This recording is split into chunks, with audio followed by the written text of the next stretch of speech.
today. It has been a busy week, well, a busy few weeks actually, for the Salvation Army Social Policy and Parliamentary Unit, commenting on some recent government announcements and also government policy in the form of bills before the House. We'll get into the details of that in just a moment. But firstly, welcoming to the program, Senior Social Policy Analyst for the Social Policy Unit, Paul Barber.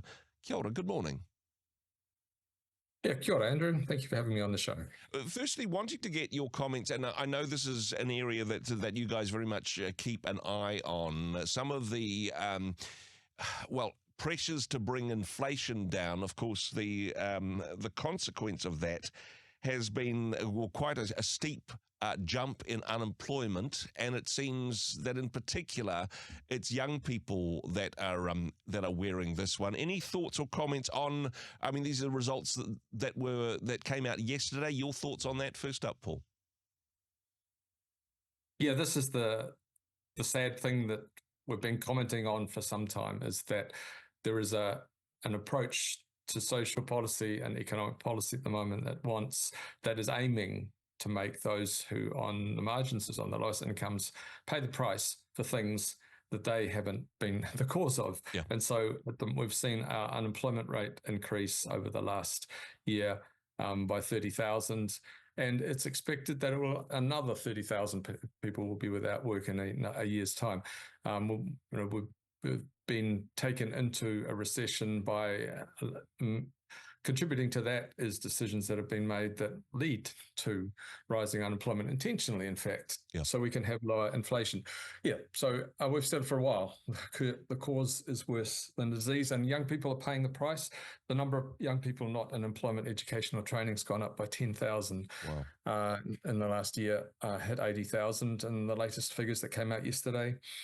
And also, it's quite actually shocking to see how disproportionately Māori and Pacific workers are experiencing the rise in unemployment.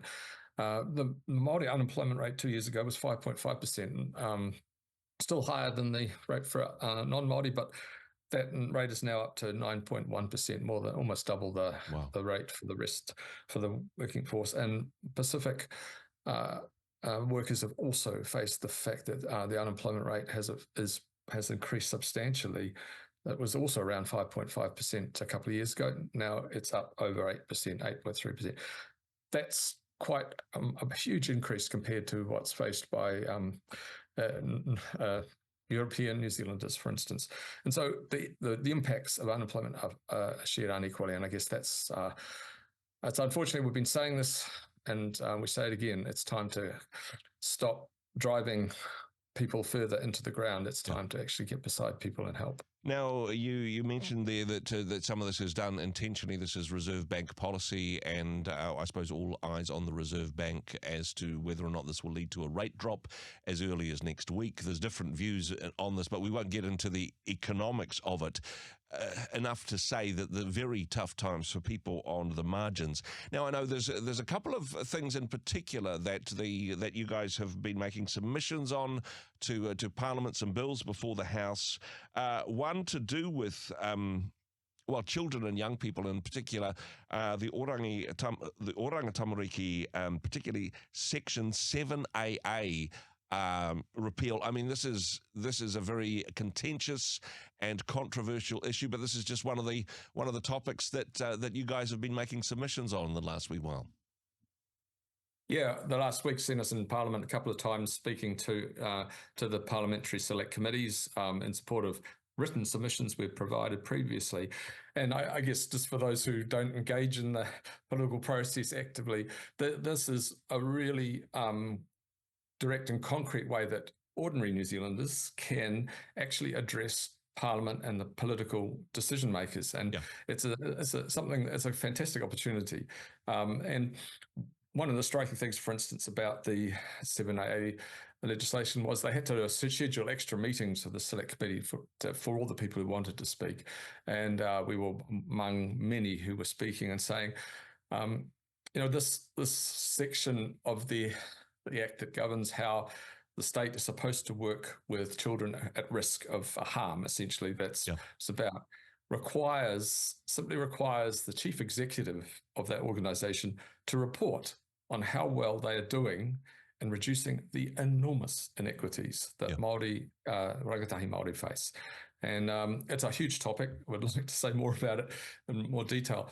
But in essence, it's required that attention to what matters. When almost 70% of children in care are Māori, then you really do have to pay attention to what is causing that disparity and how you are addressing it.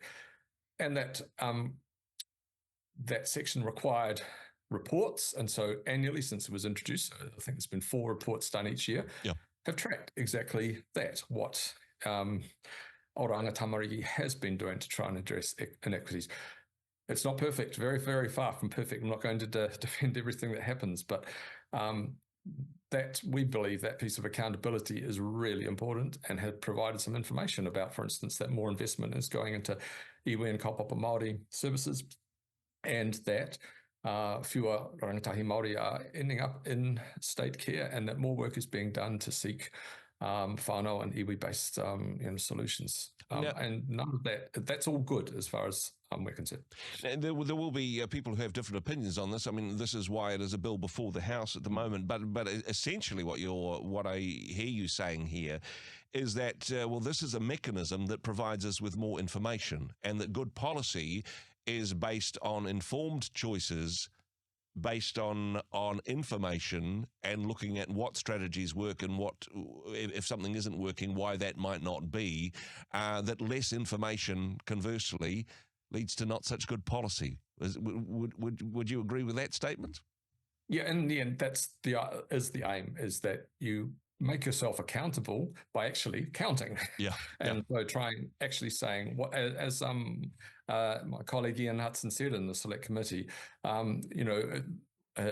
his dad used to say, you count what people count is what they see as important, and something like that. I didn't quite quote him correctly there, but it's that thing. What we count is what we value, and if we stop counting something, then we're sending a signal about not valuing it.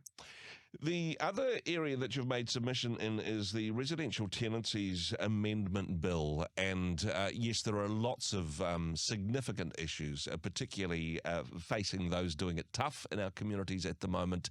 Housing pretty much at the top of that list. Concerns about the Residential Tenancies Amendment Bill. Now, you and I have talked about it before, but essentially, in summary, what were your concerns? What was the submission based on, Paul?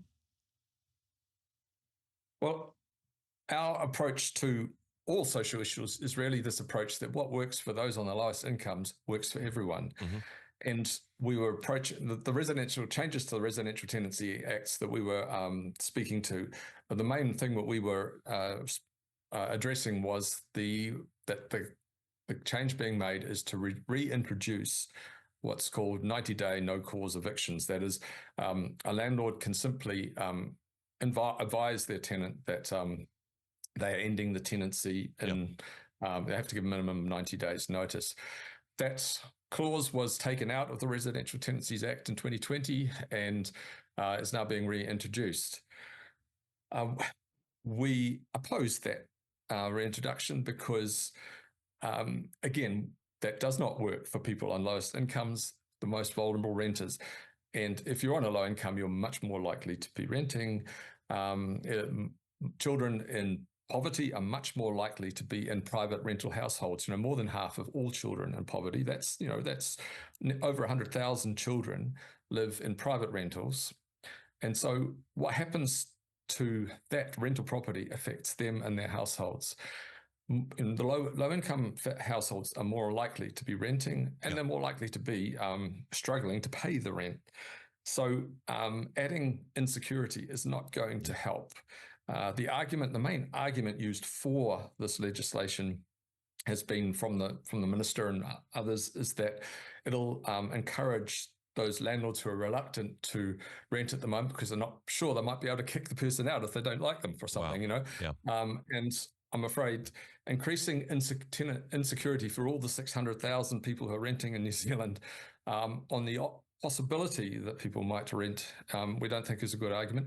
And you've got to recognise too that actually the change in the law did not seem to discourage properties becoming available to rental, because what we've noticed in our State of the Nation report, we've reported on this, there's been quite an increase, the largest increase in 2023 in the number of rental households coming, being registered as rent bonds. So we don't think removing those cause evictions has actually impacted on supply. There's been other things going on, like our rapidly growing population and changes in other things around house prices and so on that have nothing to do with rental law. And I suppose when it comes down to it, because there may be some people thinking, yes, but what if I need my house back? But then that wouldn't be no cause eviction. That there would be a reason that you might need to do that. That certainly no cause eviction creates the possibility that landlords are able to say, well, look, I can't put the rent up during this tenancy, but if I get rid of these tenants and get some new ones in, then I can put it up by as much as I like. And there's so much, I suppose, upward pressure on rental prices at the moment. If anything, I imagine this legislation is likely to increase that pressure. Yeah, well, this is the contradictory arguments we have, because the argument is supposed to be that you're willing to take a chance on people, and that'll increase the supply of rental, which put downward pressure on rents. Yeah. Yes, there's also that issue that it encourages practice. I mean, we need to be clear that the current law doesn't stop you ending a tenancy. You can negotiate end of tenancy. You can give. There's a whole list of reasons, and of course, there's all the issues around antisocial behaviour and so on that are all covered in the current legislation. So it's not as if you rent out your property, you're kind of trapped. But I think we really want to emphasise that if we want to overcome poverty in this country, our rental market has to work well for those on the lowest incomes, and that means paying attention to things like those fundamental, the stability of households. People who rent, their turnover, they move often, way more often than people who own houses. And that creates an instability. And there are social costs and economic costs associated with that affect all of us. So, there's what works, I say, for the lowest income people works for everyone. Yeah, no, certainly. And very much appreciate the work that you do, because it's also perhaps unfortunately the case that those who are on rental incomes have less time and agency to be appearing before select committees and those sorts of things. So speaking on behalf of Generation Rent and those people that find themselves disempowered in this situation, very much appreciate the work that you do at the Social Policy Unit. Paul, thanks so much for joining us once again. Kia ora, and thank you for having me. Hey, thanks very much for joining us in the Rhema studio. Thanks very much for watching the interview. It's kind of nice to have an audience, actually. And if you did like what you watched, then do give us a like, do give us the thumbs up. And if you'd like to see more interviews like that one, or perhaps even better, subscribe and those interviews will come straight to you. Don't forget to turn on your notifications, and we'll see you in the next one. Cheers.